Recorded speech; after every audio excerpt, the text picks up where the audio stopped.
ಕಾನೂನು ಬಾಹಿರವಾಗಿ ಮಗುವನ್ನು ದತ್ತು ಪಡೆದ ಆರೋಪದ ಮೇಲೆ Bigg Boss OTT Kannada season reality ರಿಯಾಲಿಟಿ ಶೋನಲ್ಲಿ ಸ್ಪರ್ಧೆಯಾಗಿದ್ದ ಸೋನು ಶ್ರೀನಿವಾಸ್ ಗೌಡ ಅವರನ್ನು ಬಂಧಿಸಿರುವ ಬ್ಯಾಡ್ರಳ್ಳಿ ಪೊಲೀಸರು FIR ದಾಖಲು ಮಾಡಿದ್ದಾರೆ. ಮಗು ದತ್ತು ಪಡೆದಿರುವುದಾಗಿ ಸೋನು ಗೌಡ ಇತ್ತೀಚೆಗೆ ಹೇಳಿಕೊಂಡಿದ್ರು. ಆ ಮಗುವಿನೊಂದಿಗೆ ಸಾಕಷ್ಟು ವಿಡಿಯೋಸ್ಗಳನ್ನು ಕೂಡ ಮಾಡಿ ಹರಿಬಿಟ್ಟಿದ್ರು. ಈಗ ಅರೆಸ್ಟ್ ಆಗಿರುವ ಕಾರಣ ಏನಂದ್ರೆ 7 ವರ್ಷದ ಮಗುವನ್ನು ಕಾನೂನು ಬಾಹಿರವಾಗಿ ಅವರು ದತ್ತು ಪಡೆದಿದ್ದು, ಈ ಪ್ರಕರಣಕ್ಕೆ ಸಂಬಂಧಿಸಿದಂತೆ ರಾಜ್ಯ ಮಕ್ಕಳ ರಕ್ಷಣಾ ಘಟಕದ ಅಧಿಕಾರಿ ಗೀತಾ ದೂರು ನೀಡಿದ್ರು. JJ ಆಕ್ಟ್ ಅಡಿ ಬ್ಯಾಡ್ರಳ್ಳಿ ಪೊಲೀಸರು ಠಾಣೆಯಲ್ಲಿ FIR ದಾಖಲಿಸಿಕೊಂಡು ಬಂಧಿಸಿದ್ದಾರೆ. ಸೋನು ಗೌಡ ಅವರು ಒಂದು ಮಗು ಬಗ್ಗೆ ಅವ್ರ ಯೂಟ್ಯೂಬ್ ಚಾನಲ್ ನಲ್ಲಿ ಸೋಷಿಯಲ್ ಮೀಡಿಯಾದಲ್ಲಿ ಡಿಸ್ಕ್ಲೋಸ್ ಮಾಡಿದ್ರು. ಅದ್ರ ಪರವಾಗಿ ನಾವೇ ಕಂಪ್ಲೇಂಟ್ ನ ಕೊಟ್ಟಿದೀವಿ. ನಾನು ಬಂದ್ಬಿಟ್ಟು ಕಾನೂನು ಪರಿವೀಕ್ಷಣಾ ಅಧಿಕಾರಿ. ನಮ್ಮ ಇಲಾಖೆ ಬಂದ್ಬಿಟ್ಟು there is a 5 division in Bangalore. ಅದರಲ್ಲಿ ನಮ್ಮ ಒಂದು ಡಿವಿಷನ್ ಬೆಂಗಳೂರು ಪಶ್ಚಿಮ ಆನೇಕಲ್ ವ್ಯಾಪ್ತಿಯಲ್ಲಿ ಇರುತ್ತದೆ. ಓಕೆನಾ, ಅಲ್ಲಿಂದ ನಾವು ಇಲ್ಲಿ ಡಿವಿಷನ್ಗೆ ಮಾತಾಡಿ, ಯಾಕಂದ್ರೆ ಅವರು ಅಲ್ಲಿ ಡಿಸ್ಕ್ಲೋಸ್ ಮಾಡಿರಲಿಲ್ಲ ಅವ್ರ ಅಡ್ರೆಸ್ ಈ ವ್ಯಾಪ್ತಿಗೆ ಬರುತ್ತೆ ಅಂತ ಮಾತಾಡಿ ಕೇಂದ್ರ ಕಚೇರಿಗಳಿಂದ ಬ್ಯಾಂಗ್ಳೂರ್ನಲ್ಲಿ ಹೆಡ್ ಆಫೀಸ್ ನಿಂದ ಎಲ್ಲ ಮಾತಾಡಿ ಅರುಂಧತಿ ಮೇಡಮ್, ಆಶಾ ಮೇಡಮ್ ಅವರೆಲ್ಲ DCPO officer, district child protection officers ಅವ್ರ ಹತ್ರ ಎಲ್ಲ ಮಾತಾಡಿ ಕೊನೆಗೆ ನನ್ನ ಕಡೆಯಿಂದ ಕಂಪ್ಲೇಂಟ್ ನಾವು ಕೊಟ್ಟಿರೋದು ಇವಾಗ. ಆದರೆ ಅರೆಸ್ಟ್ ಆಗಿರುವ ಸೋನು ಗೌಡ ಹೇಳೋದೇ ಬೇರೆ. ನಾನು ಅಪಾರ್ಟ್ಮೆಂಟ್ ಕೆಳಗೆ ನಾಯಿಗೆ ಬಿಸ್ಕೆಟ್ ಹಾಕುವಾಗ ಇವಳು ಸಿಕ್ಕಿದ್ದು, ಅವಳಿಗೆ ಚಾಕ್ಲೇಟ್ ಕೊಡಿಸಿದೆ, ನಂತರ ಶಾಪಿಂಗ್ಗೆ ಹೋದ್ವು, ಮನೆಗೆ ಕರೆದುಕೊಂಡು ಹೋಗಿ ಎಂದು ಕೇಳಿದ್ದು. ನಾನು ದತ್ತು ಪಡೆದುಕೊಳ್ಳುವುದಕ್ಕೂ ಮೊದಲೇ ಅವಳಿಗೆ ಚೈನ್ ಕೊಡಿಸಿದ್ದೆ. ನಾನು ಅವಳ ಅಮ್ಮನ ಬಳಿ ದತ್ತು ಪಡೆದುಕೊಳ್ಳುವಂತೆ ಕೇಳಿದೆ. ಅದನ್ನು ಕೇಳಿ ಅವಳ ತಾಯಿ ರಾಯಚೂರಿಗೆ ಹೋದ್ರು. ಮಗುವಿಗೆ ನಾನಿಲ್ಲದೆ ಜ್ವರ ಬಂದಿತ್ತು. ಫೋನ್ ಮೂಲಕ ಸೇವಂತಿ ಬಳಿ ಮಾತನಾಡಿದೆ. ನಂತರ ಅವಳನ್ನು ಕರೆದುಕೊಂಡು ಬಂದೆ. ಕಾನೂನಾತ್ಮಕವಾಗಿ ದತ್ತು ಪಡೆದುಕೊಳ್ಳಲು 3 ತಿಂಗಳು ಬೇಕು. ಅವಳ ಅಪ್ಪ ಅಮ್ಮನಿಗೆ ಒಪ್ಪಿಗೆ ಇದೆ, ನನಗೂ ಒಪ್ಪಿಗೆ ಇದೆ. ಕಾನೂನು ಕ್ರಮ ನಡೆಯುತ್ತಿದೆ ಎಂದು ಸೋನು ಹೇಳಿಕೊಂಡಿದ್ದಾರೆ. ಆದರೆ ಮಕ್ಕಳ ಕಲ್ಯಾಣ ಸಮಿತಿಯ ಗೀತಾ ಅವರು ಹೇಳುವುದೇ ಬೇರೆ. ಏನ್ ಹೇಳಿದ್ರು ತೋರಿಸ್ತೀವಿ ನೋಡಿ. As per the JJ act 75 ಪ್ರಕಾರ 74 ಪ್ರಕಾರ ಮಗುನ ಡಿಸ್ಕ್ಲೋಸ್ ಮಾಡಬಾರ್ದು, ಅದು ಇಲ್ಲಿಗಲ್ ಆಕ್ಟಿವಿಟೀಸ್. ಸೊ ಆ ಮಗುನ ಡಿಸ್ಕ್ಲೋಸ್ ಮಾಡಿರೋದ್ರಿಂದ ನಾವೇ ಆಕ್ಷನ್ ನ ತಗೊಂಡಿದೀವಿ. ಸೊ FIR ನ ಲಾಂಚ್ ಮಾಡಿದೀವಿ.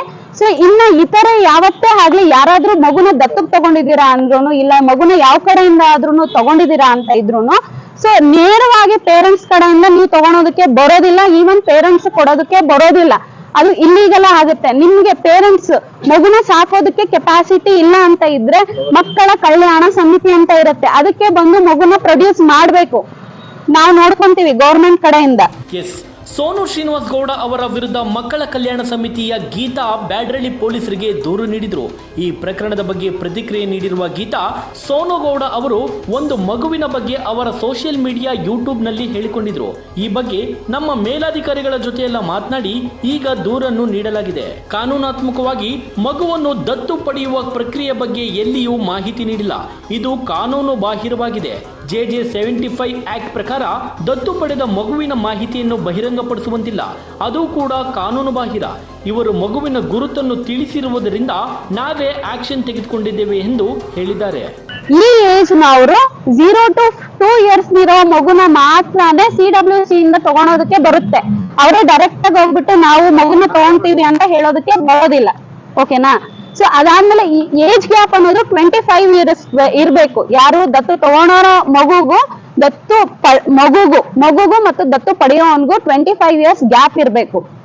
ಸೊ ಪ್ರೊಸೀಜರ್ ಇರುತ್ತೆ, ನಮ್ಗೆ ಆನ್ಲೈನ್ ಅಲ್ಲಿ ರಿಜಿಸ್ಟರ್ ಆಗಿರ್ಬೇಕು. ಹೇಗೇನ್ ನಾವು ಬಂದು ಅವ್ರ ವೆರಿಫಿಕೇಶನ್ ಮಾಡ್ತೀವಿ, ಅದಾದ್ಮೇಲೆ ನಾವೇ 4 ಮಕ್ಕಳನ್ನ ಕೊಟ್ಟಿರ್ತೀವಿ, ಅವ್ರು ಅದರಿಂದನೇ ಪಡಿಬೇಕು ಹೊರತು ಯಾವತ್ತೇ ಆಗ್ಲಿ ಯಾರೇ ಆಗ್ಲಿ ಎಲ್ಲೇ ಆಗ್ಲಿ ಮಗುನ ಎಲ್ಲೇನೂ ಪಡೆಯಕ್ಕೆ ಹೋಗ್ಬೇಡ್ದಿ. ಇಲ್ಲಿ ಯಾವುದೇ ಎಲ್ಲೇ ನೀವು ಪಡೆದಿದ್ರು ನಾವು ಆಕ್ಷನ್ ತಗೊಂಡು ಯಾರೇ ಆಗಲಿ ಮಗುವನ್ನು ಪೋಷಕರಿಂದ ನೇರವಾಗಿ ದತ್ತು ಪಡೆದುಕೊಳ್ಳುವುದಕ್ಕೆ ಆಗೋದಿಲ್ಲ.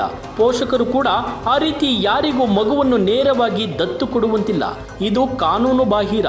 ಪೋಷಕರಿಗೆ ಮಕ್ಕಳನ್ನು ಸಾಕಲು ಆಗದೇ ಇದ್ದರೆ ಮಕ್ಕಳ ಕಲ್ಯಾಣ ಸಮಿತಿಗೆ ಒಪ್ಪಿಸಬೇಕು. ಸರ್ಕಾರ ವತಿಯಿಂದ ಆ ಮಕ್ಕಳನ್ನು ನಾವು ನೋಡಿಕೊಳ್ಳುತ್ತೇವೆ. ನಮ್ಮ ಬಳಿ ಎಲ್ಲ ದಾಖಲೆಗಳು ಇವೆ. ದಾಖಲೆಗಳು ಇಲ್ಲದೆ ನಾವು ಏನನ್ನೂ ಹೇಳುವುದಿಲ್ಲ. ಅದನ್ನು ಇಟ್ಟುಕೊಂಡೇ ಈಗ ದೂರು ನೀಡಿದ್ದೇವೆ ಎಂದು ಹೇಳಿದರು. ಈ ಪ್ರಕರಣದಲ್ಲಿ ಸ್ಪಷ್ಟವಾಗಿ ಕಾನೂನು ಉಲ್ಲಂಘನೆ ಆಗಿದೆ ಎಂದು ಆರೋಪಿಸಿದ್ದಾರೆ. ಒಟ್ಟಾರೆ ಈ ಪ್ರಕರಣ ಎಲ್ಲಿಗೆ ಬಂದು ನಿಲ್ಲುತ್ತದೋ ನೋಡಬೇಕು. ಸದ್ಯ ಸೋನು ಗೌಡ ಮಾತ್ರ ಪೊಲೀಸರ ಕಸ್ಟಡಿಯಲ್ಲಿ ಇದ್ದಾರೆ. ಅದಕ್ಕೆ ಹೇಳೋದು, ಕಾನೂನು ಮೀರಿ ಚೇಷ್ಟೆ ಮಾಡಿ ಸೋಷಿಯಲ್ ಮೀಡಿಯಾಗಳಲ್ಲಿ ಪೋಸ್ಟ್ ಹಾಕಲು ಹೋದ್ರೆ ಹಿಂಗೆ ಆಗೋದು. Be careful. TV12 ಕನ್ನಡ, ಇದು ಕನ್ನಡಿಗರ ಧ್ವನಿ.